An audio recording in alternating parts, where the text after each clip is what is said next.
Hi friends, in this video we are going to learn how to search an element in an array.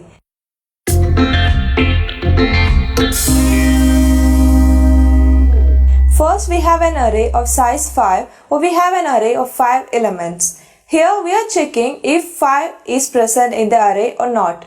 So search key is 5. So what we are going to do is we will compare all the values in the array with the search key. If the key and element in the array are the same, then search is found, else search is not found. So let us start from index 0. First we compare 1 with 5, but it is not the same, so we move to the next element. Now we compare 20 with 5. Again, it is not the same, so we move to the right. Take the element and compare with key 5. It is the same. So the searched element 5 is found in the array. So this is how it is done.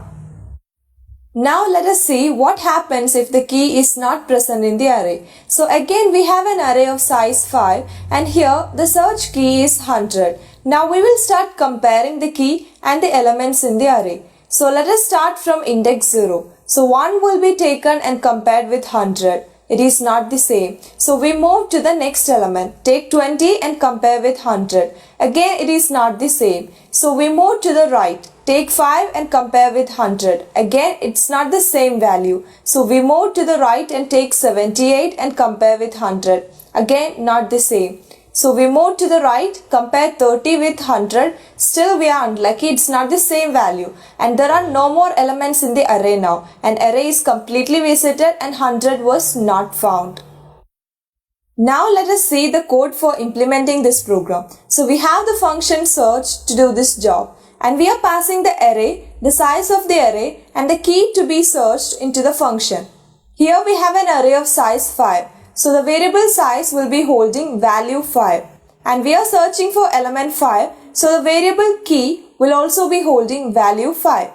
The for loop is used to traverse the array and each element will be compared with key. And if a match is found, break the loop. Otherwise continue for all the elements in the array.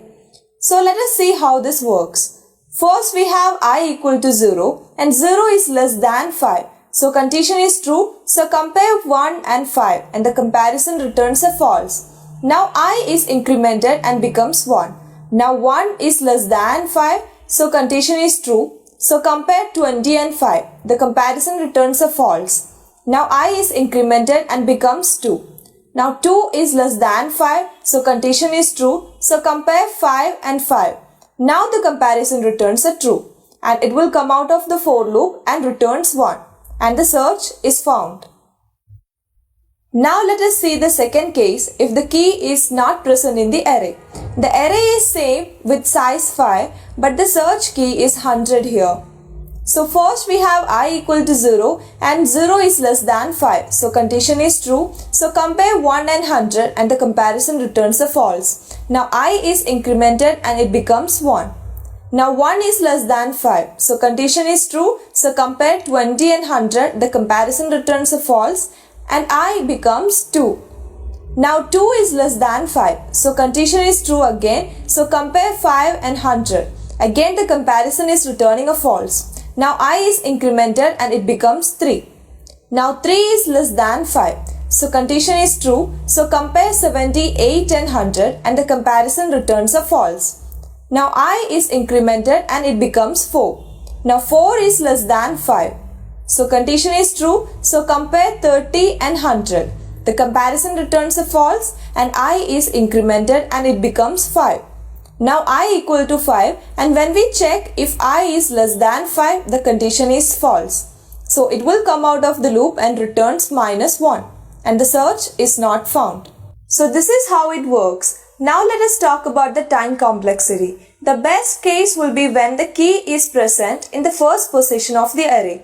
Then the for loop will only work for one time and break after this one iteration. So the best case time complexity will be order of 1.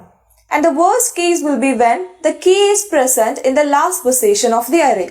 That if you have an array of 5 elements and the key is present in the 5th position, then the for loop will have 5 iterations. So the time complexity will be order of 5. And generally, if you have n elements, you need n iterations and the worst case time complexity will be order of n.